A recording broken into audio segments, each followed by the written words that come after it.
welcome to Tap the Awokilumo podcast, and I am Balkis Amzat, your co-host. Thank you so much for joining in, and today I am also with my beautiful co-host. Oluwakemi Oyedeji. Yes, Oluwakemi Oyedeji. I am super excited today because we have one of the amazing members of Awokilumo here today, Taiwo Otitoju. But I wouldn't be doing that introduction.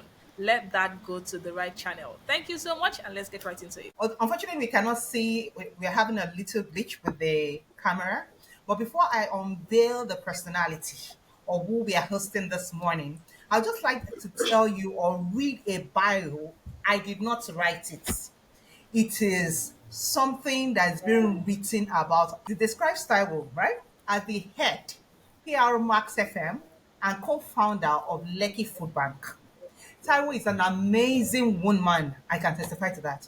With a generous Yeah. spirit, her simplicity and open mindedness is inspiring, and she's an exemplary Sure. leader that leads Yeah. by doing. Our Capstone Project members can testify to that, and I can also testify to that to an extent. All right, so I would like to yield the floor to our guest this morning. Please introduce yourself further to us. It's really exciting having you. Hey, good morning. Good morning. My name is Taiwo Otitoju once again. Glad to be on this podcast and huge thumbs up to Balkis and Oluwakemi. Both your auras are very infectious. But so thank you for introducing me. So I would like to identify myself as one who is a very passionate leader and not just a passionate leader, but someone who's passionate with the evolution of Nigeria, like just good governance. I like to see myself as a servant leader. I'm very heavily involved in like community service work. I've worked in various capacities, one which is notably me being a co-founder in the Lekki Food Bank, which has served over 150,000 people till date. I have worked, in the marketing and, not like marketing brand communications, both at Samsung and just in different organizations. No need to like drop names, but I've worked in different capacities in brand communications and marketing. And I'm happy to be here. I'm happy to give my little contributions to this great podcast. Thank you. So while you were talking, I love the fact that you're able to state numbers. That's data. Just like while we are being groomed in SPPJ that in God we trust, every other person must come with their data. So when you were talking about the Lekki Food Bank, you did mention that up to date, you have been able to cater for 150,000 mouths. That is no joke. That is quite laudable. So I would like to proceed by saying what has been your experience being a co-founder of the Lekki Food Bank? Okay, my experience so far has been one that has been very enlightening and just humbling. So we started this project or this NGO in 2020 during the peak of COVID. And I would say enlightening because even though we see, or let me speak for myself, even though I see, poverty and no, I wouldn't say I see poverty, but you mainly hear about it. But COVID was one that really opened my eyes to it. To actually be in close proximity to it. I feel like we're all in a bubble, so to speak. But COVID really just exposed everything in terms of like, everything was shut down. Nobody had like their daily work to attend to. So everyone was seeing the reality of things on ground. And that was mainly characterized by just the lurking around of people just asking for money, for food. And with that, that also led to some sort of like security challenge. So because there was a security challenge, Well, that was partially, because there was a security challenge. We saw like a threat to our little neighborhood or community that we're living in. And based off of that, we're just like, we needed to do something quick. And myself and like my other co founders swung into action, and we decided to like, just help the community because we saw that, you see that builders or like mechanics or just house helps, like just people who normally they earn like 3,000 naira per day or 5,000 naira per day were no longer earning like zero income. So obviously we needed to help, and we swung into action. And so that was enlightening for us, that was exposing. And then also, we dealt a lot with the grassroots community. It wasn't just Lekki because I reside in Lekki, so we dealt with people from like around the community, so like Morocco and beyond. So it was just very very humbling to be able to be in that position to serve the community, and then also learning to work in a team. We're a team of four co-founders, including me. We were five. So it was just interesting to see the dynamics of how people work together as a team, playing to each other's strengths and also weaknesses. So it was interesting overall. And I wouldn't trade it for anything. Fantastic. From your experience, I can hear exposure, I can hear organizational strategy, I can hear a lot of things, a lot of work actually went into this. And Yes. from the calculation is that is like 1:30. So each of you cared and catered for the need of 30,000 people. That is simply laudable. Taiwo, you come across as being open-minded. Fine, I've read that about you, but I've had dealings with Mm, you. I've heard you speak in our group meetings, engagements. You come across as being open-minded, and you are large-hearted towards service, because you also said that while you were trying to give your report a yeah. brief about what you did. I want to ask, what influenced that character? All right. What I like to also identify myself as someone who loves experiencing cultures. So I call it experiential learning. I've lived and worked in different countries. I've lived in South Korea, I've lived in China, I've lived in the US. My schooling was in the US. So I guess that's what has largely attributed to my open mindedness. But yeah, so right from the onset, I always loved interfacing with people, problem solving. I had the opportunity to work or volunteer at the Nigerians in Diaspora organization right after I graduated from uni. The office was based at the Nigerian embassy in DC. So from there, from the very onset, I knew that I always loved just interacting with people and also solving people's needs. So I knew that I wanted to be work within the foreign affairs capacity. So, but I couldn't because I just didn't have the opportunity to work in foreign affairs. So, but I had the opportunity to work in an oil and gas industry, in the oil and gas industry for a multinational, and I was in the community relations department. So once again, that also exposed me to or and also to grassroots work. I was earlier on exposed to negotiation tactics and just seeing how the community could benefit from what we were doing. So like I said earlier on, I knew that was my calling, and I just really derived pleasure in just not just learning about the food or the community, but just also learning about the people. And my love for people and my passion for people has led me to SPPG and just trying to help not just the community now, but Nigeria at large. And hence my involvement in SPPG. I love good governance. I love good leadership, and yeah. So that's my story for that question. I hope I've been able to answer that to the best of my Absolutely. Thank you ability. very much. Valdez, Okay, over to so you. I love the fact that you were able to find purpose while you find income, why you find sustainability, and the fact that you have traveled far and wide, seen leadership, seen brand, seen communication, seen a lot of things, actually shows that yes, that part, you got everything needed to actually walk it. But the question is, you're here now, SPPG. Why? Because I feel I'm not feeling, but maybe the level of your exposure, you might have felt, well, this is not needed. I've seen a lot, I've known a lot, and I think this is good. Well, I'm open minded. I can always learn from every other place. But why SPPG? Committing 3 hours of your life that you cannot get back every single day for 1 year, your money, your energy, your strength, everything that I can think of.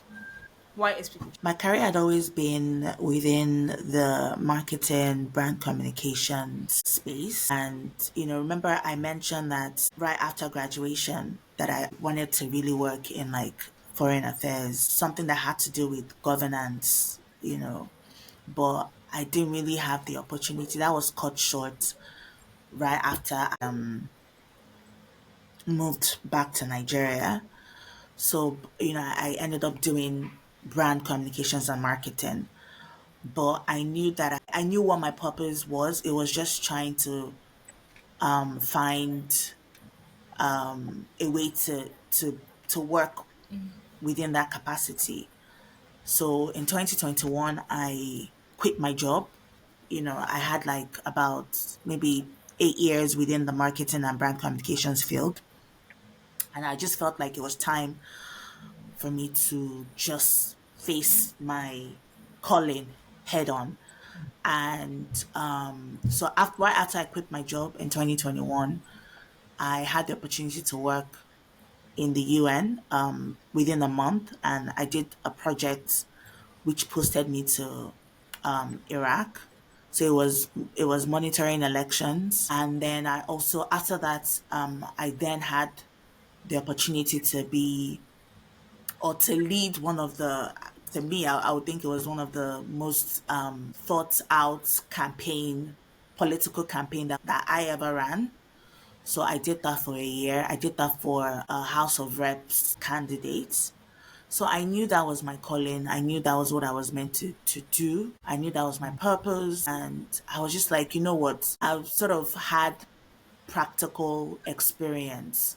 How can I get a theoretical experience and how can I just upskill myself? I needed to learn the policy aspects within the Nigerian context. So I was like, what better way than to sign up for SPPG? More so that I was being led by the one and only Dr. Obi Ezekwesili. That's somebody who during her tenure they called Madam Due Process. That's someone that deals with Yes, competency, Yeah. capacity, and character. So I was just like, you know what?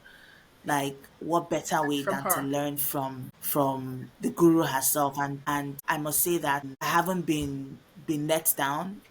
I'm rushing when wherever I am, like just to make sure that I'm in class because the classes, to be honest, I've learned a lot and the faculty has been very engaging. The classes have been very engaging, very, the breakout sessions has been very, yes. I just love the case study and the practicality of most of the sessions. So yeah, so this yeah, those are my reasons for joining SPPG because I see myself within the political space. In some Oh capacity or the yeah, other. that makes a lot of sense. Thank you. That answer to that question. There is the practicals with you already, and now you're here for the theory, but then you Benefits. feel like you're getting both the practicals and the theory all together.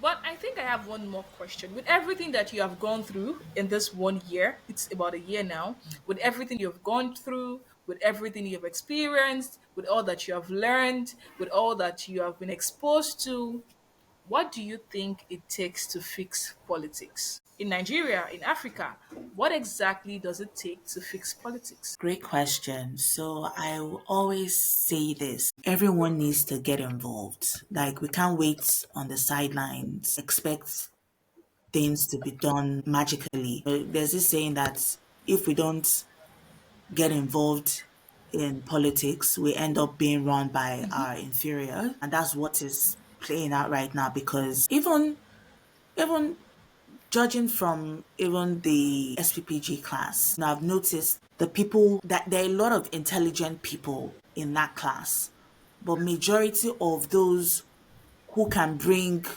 or who can add value to the class don't contribute. They don't ask questions. They don't get involved in even capstone projects.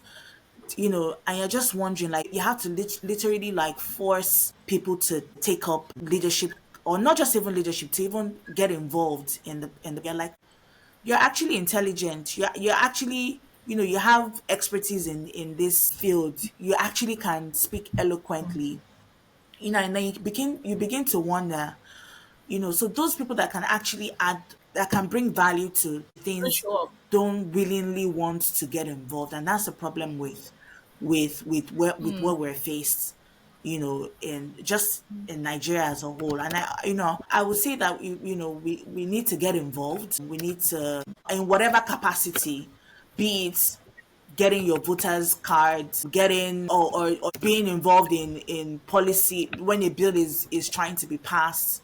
We need to get involved. We need to get involved. I also always say this, that we need to True. catch them young.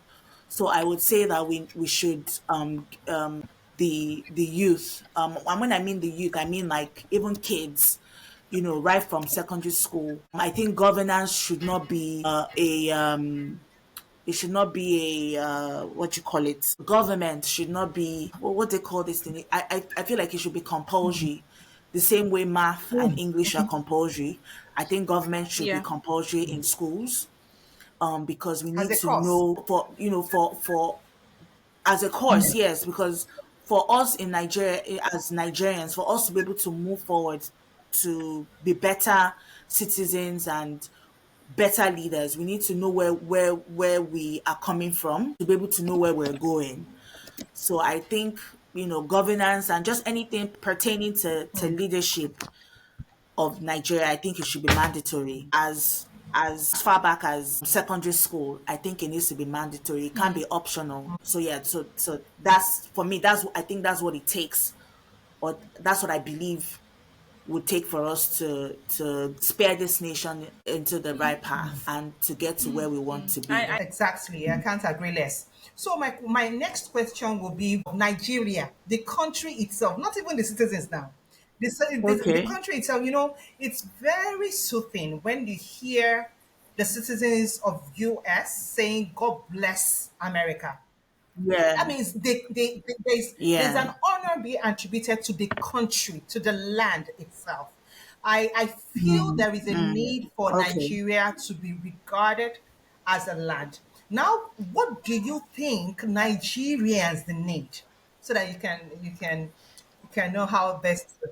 Nigeria or Nigeria, Nigerians? what Like, does okay, so as a Nigeria as a Nigerian, country want, and what do you think Nigerians need?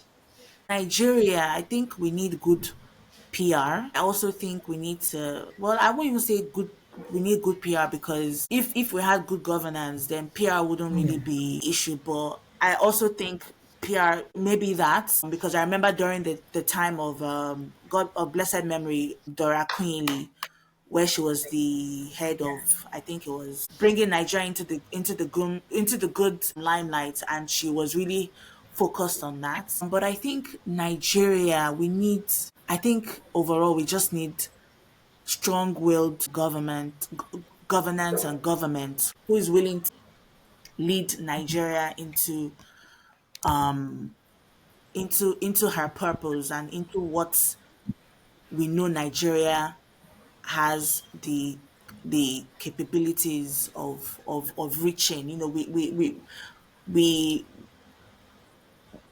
they say if Nigeria gets it right as a country, the yeah. whole black race would benefit from it. So it starts from Nigeria. So I think Nigeria needs good governance, good leaders, and strong willed leaders. That's what I think. I hope I've been able to answer that question. Absolutely. Then Nigerians. No, Okay. continue, please. Continue. Please continue. Yeah, I was going to say, and Nigerians, obviously, Nigerians, we just, like I was saying earlier on, we just need the barest minimum, like, to, right now we're on survival mode. So we just need good governance. We need the basic needs. We need water, we need light, we need food, we need good education. We just need the basic needs. We're not asking for too much. And we need good governance. We need our leaders not to be corrupt. And it starts from us, it starts from you and I. Because we're the same, everybody's just waiting for their turn. Is the people. We need reorientation of the people's mindsets. And we need to know that it's not about our turn. It's about the benefits, or is about, yeah, it's about the benefits of Nigerians.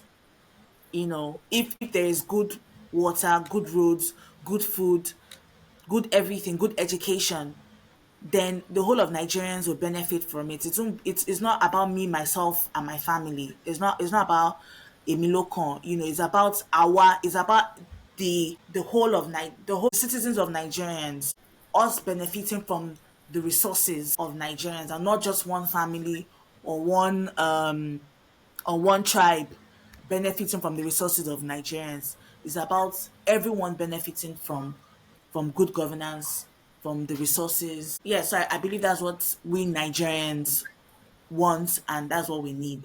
All right, thank you very much, Taiwo. Like you rightly said, and it's not that you're trying to be kind with your words. You nailed it by Thank you. saying that Nigerians were not asking for too much. Nigerians are kind people, and I must say that from my interference or my interrelationship with people, I realized that majority, I can boldly say that majority of Nigerians aren't greedy. And you said something in your statement in the last while you were responding to one of the questions, and I that we love the have way we you have answered the and they question. have It little or no shows that knowledge. They are not exposed, and that's why I really want to commend. I want to commend Dr. Obi and the team, SPPG team, for what they are doing. It's a lot of sacrifice, true. but for giving back to the society, letting us know that Nigeria can work through knowledge, Thank you. through Yeah. education, and through information. So thank you very Yeah. much for that. And my next question will be, do you see Nigeria being led by youth soonest? When I mean youth, I'm talking of the age bracket like it used to be during Gawan, okay? Gawan, Moritala. Do you see us again repeating that cycle soonest? And if yes, why do you think so? Well, I don't think I see it happening anytime soon, just because the older generation, I mean, these are people that have fought for democracy since 99, and they're still holding on to power. So I don't see a youth, unfortunately, being at the helm of affairs or power. So, like, when I mean head of affairs or power, I mean like president or vice president. However, I see us getting into, like maybe executive arm or the legislative arm. So like like governors, or like we even have a few, the candidate that I even ran for was, in quote unquote, a youth. I don't know the 18, definition of a youth right now in 18 Nigeria, to because everything 40. now is is 18 to mumbled. 40. Do you understand? 18 to 40. Okay. Okay, perfect. So I campaigned for someone who was running for office for House of Reps, and he was a youth. So I see us slowly. I mean, and I also feel like, right now we would say we need experience, because we don't want to make the mistakes that our forefathers made, even though they entered governance really early. But I think it also takes experience for you to be able to run a country. So I don't, for the youth right now, I think we need to start from somewhere, local government chairman, and thankfully now, with the courts ruling with the court case saying, the local government should The be given power. the budget allocations too. So I think it's a Yeah. step ahead, for us as a youth. So we should start from local government, we should start from House of, we should start from Senate. We should even understand governance, we should understand policy making.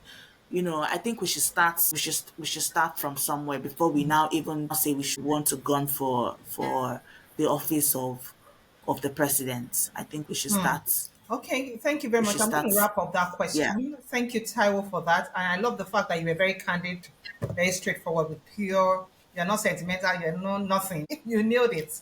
We need to start from gathering knowledge, expertise before you play the Yeah. game. Politics is a game, Yeah. and during Yeah. Hensas, when one of the media house interviewed me and was asking me what do I think about maybe part of the question I just asked you now. The truth of the matter is, we need our leaders. I mean, not the leaders, the elders that we now currently have in governance. It is time for them to Yeah. relax. It's time for them to be chieftain. It's time for them to guide us, guide the youth aright. It's time for them to mentor us. It's time for them to just step aside, step behind us, and see the way we do things. And that's why I really love what Burkina Faso is experiencing at the moment. We've seen a youth that was so determined and saw solutions regardless of what had gone ahead. And we are seeing a lot of changes. There are a lot of audacities to what the president is getting involved in. But it takes determination, Sally. Is it Burkina Faso or No, Senegal? Burkina Faso too. Please read up on Burkina Faso. I've forgotten his name at the Ah, moment. okay. Okay. It's very impressive. Okay. It's very impressive. So Okay. I think just like you rightly said, youth, it belongs to us. It belongs our elders. They have done their part. They have done well. They've tried. They've tried. But would they but Please go ahead. we've tried, they've tried, but they're not going to just hand No, over not at all. They have to this to tutor us. us. They have to guide Just we us. need to because the same way they fought, yeah, the same way they fought for democracy. Theirs was even worse because they were under Yes, military dictatorship. So they had to fight. Some of them even went on exile.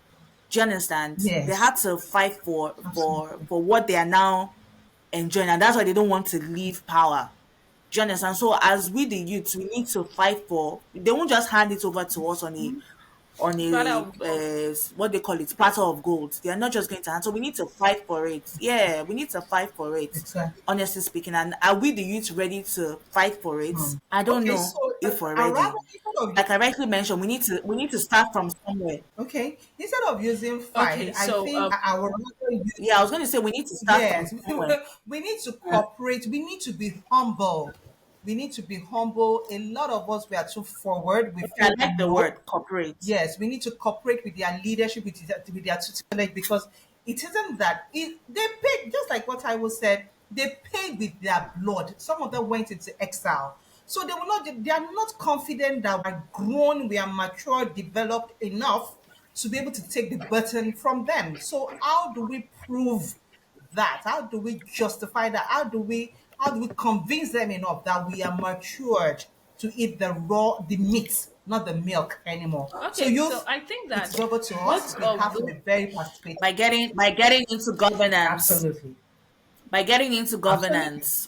Yes. we need to start somewhere. So once they see that we're able to see, even in the Bible, or I don't know if it's in the Quran as well, they says God blesses you with he'll give you some, you start with something little and to see how you Yeah. handle it, and he'll bless you with that, and then if he sees More. how you handle it, he'll now give you something even bigger to Yes. handle. Yes. So the same thing too with governance, right? That's what I think these our so-called elders. If they see that okay, we're able to handle stuff when we're commissioner or special advisor or special assistant or local government chairman, if they see that we're able to turn this little project into something big, handle funding, handle budget, handle, whatever it is, if they're able to see the capacity in which we're able to handle these things, I'm sure then, like you said, Oluwakemi, with their guidance and with the cooperation and, they'll be able to say, okay, I think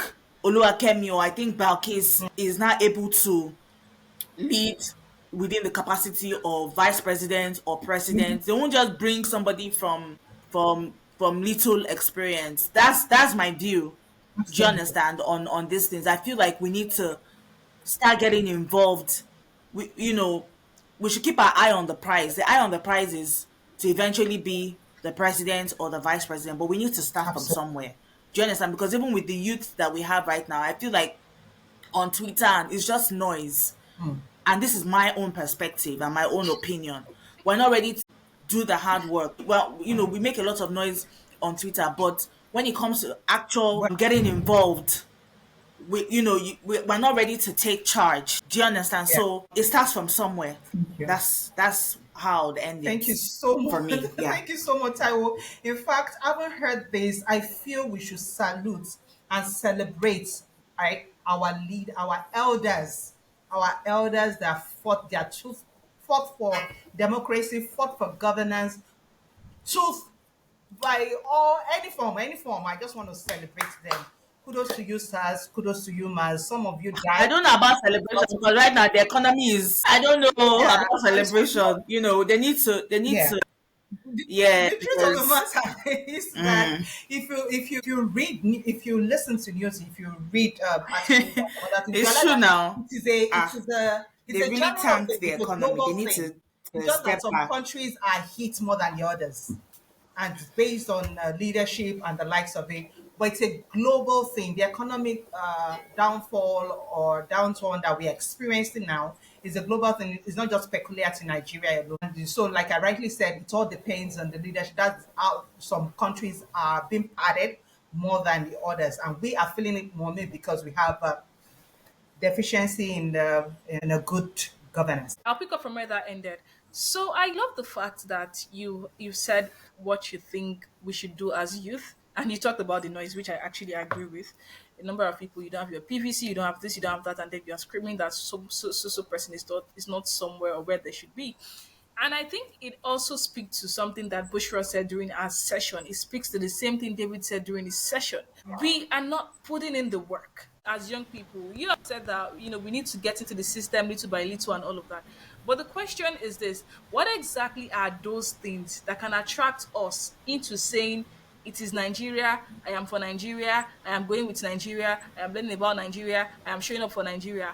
What exactly are those things that can actually make it easier or make us start getting vested into this country? And also, let's just say, where do we need to start that leadership from? The idea of self leadership in this context, how do we start it so that we can be interested and see that, okay, if this is like this, then we can do better in this other side? How do we get invested in it? What readily comes to mind, first of all, is, I would say this again, like, catch them young, make governance mandatory, like, put it in policies. The same way, I think they've even passed a bill, Yeah. not too young to run bill. It's one thing for them to pass a bill, it's another thing for them to rally around and get people involved in that. So I believe that the more we see young people doing great things in governance, it would motivate us even more. To be honest, because I'm trying to think, like, we should even already be motivated, because I feel like now is Africa's time. We our music is global, our fashion is global, everything.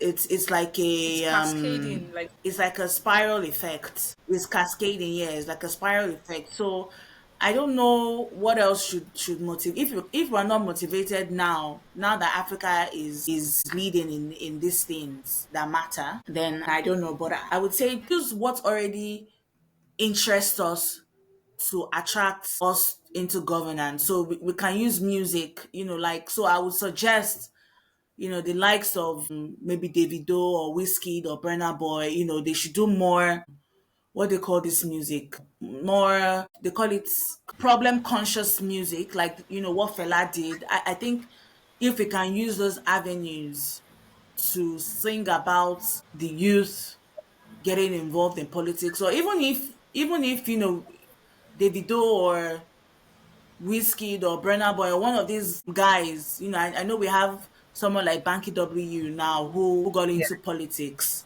If we have more of our entertainers or more or people that we look up to within the entertainment space, right? I think it would sort of ignite the passion. I mean, but we're already doing it, but I think we need to do it on a broader scale. Taiwo, when you were saying that we need some of the entertainers, to come to to the political space, I just remembered Arnold Schwarzenegger when he ran for governor. He was a governorship aspirant in one country in the US. It looked initially it was very funny. I was wondering how would a actor do that, but Commando became the governor.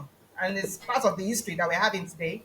So, so fantastic. You're just on point as regards to that. And Nigeria is so funny. Just last during the course of this week. To even interject, it's not just Arnold Schwarzenegger. Even Ronald Reagan, he was an actor, Yes, absolutely. and he became the president of the United States. He became the president of the Can United you States. remember So it's that not Ken just West? Arnold, Ken West was you know. interested in running. I think he wanted to run for presidency. Hmm. Can you remember? Yeah, Yeah, all yeah, these things they sound funny, yes, but yes, yeah. it like you said, it is one of the startup. And just last week, I was reading through online news, and I saw a line of about 10 women and men mixed together, tracing their roots. The Americans, the diasporans, tracing their roots, trying to trace their roots to Nigeria. So everybody, this is an era where people want to associate with Nigeria. We see all of those actors and actresses. They want to come back. They just want to chase their roots to Nigeria and boastfully connect and say, yes, I'm a Nigerian, or I have a root in Nigeria, or my grandmother is from Nigeria, or this one is from Nigeria. So, like you rightly said, we, not fairness, I it's very alarming when I hear. I've been to Uganda. I've been able to. I lived there once, and it was very alarming to hear how much they value us, how much other countries value us, how they want to be Nigerians or associated with Nigeria, to know our culture, to speak like us. That was very strange to me because they had to be asking me that, Kenny, you Nigerians, can you teach me how to speak like it? And I said, I don't know how Nigerians speak. So like you rightly said, Okay. so Nigeria, we hail thee, we hail thee, we hail thee.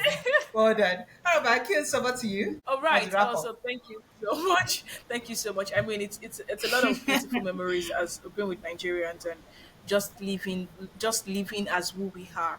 But my final question would be to you, Taiwo. Taiwo, are you going to run for office? Are you planning to?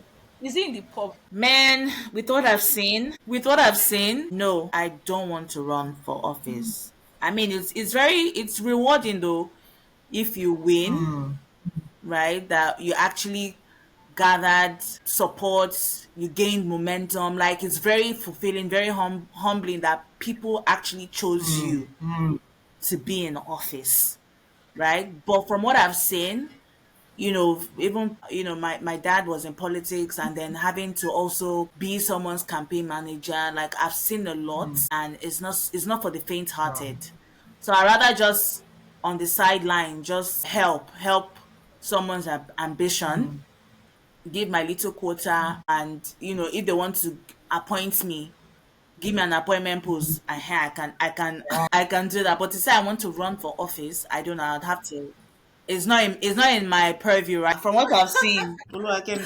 So on that note, we have come to the end of our podcast this morning. We are drawing the curtain, but we cannot go without saying thank you. Thank you. Yay! Thank you first to you, our viewers, for sitting down and listening to the wealth of wisdom being dished, from the mouth of our guest this morning, Taiwo Otitoju. It's really an honor to host you on our podcast. Thank you very much for honoring our invitation and for sharing your wealth of experience with us. Thank you so much for having me, Oluwakemi and Balkis. Thank you so much. Um, your resilience, and just like I mentioned earlier, like you're so.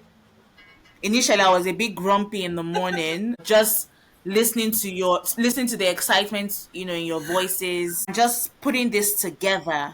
I have to commend you guys, and thank you so much for doing Thank you. this. I really Thank you appreciate it. so much. Yeah. Right, guys, with this, we have come to the end of this episode of the Awokilumo podcast. We are super excited because, as a tap, we are always rushing and gushing with everything you need to know about being that unconventional leader that the world needs. And we know that with every episode, every guest, every person showing up here, we are drawing you closer to becoming that person that leads without permission, without a title. And even when you have a title, you do the best that is needed for Nigerians and Africa as a whole. Thank you so much for listening once again. And until the next time we bring our next guests to this podcast, we remain Balkis Amzat. Oluwakemi Oyedeji. All right, Balkis and Oluwakemi, we are saying goodbye. And from Taiwo, thank you so much for listening, for showing up. And we love you. Our Kilumo loves you. Bye, everybody. Thank you. Bye. Thank you. Bye. Bye.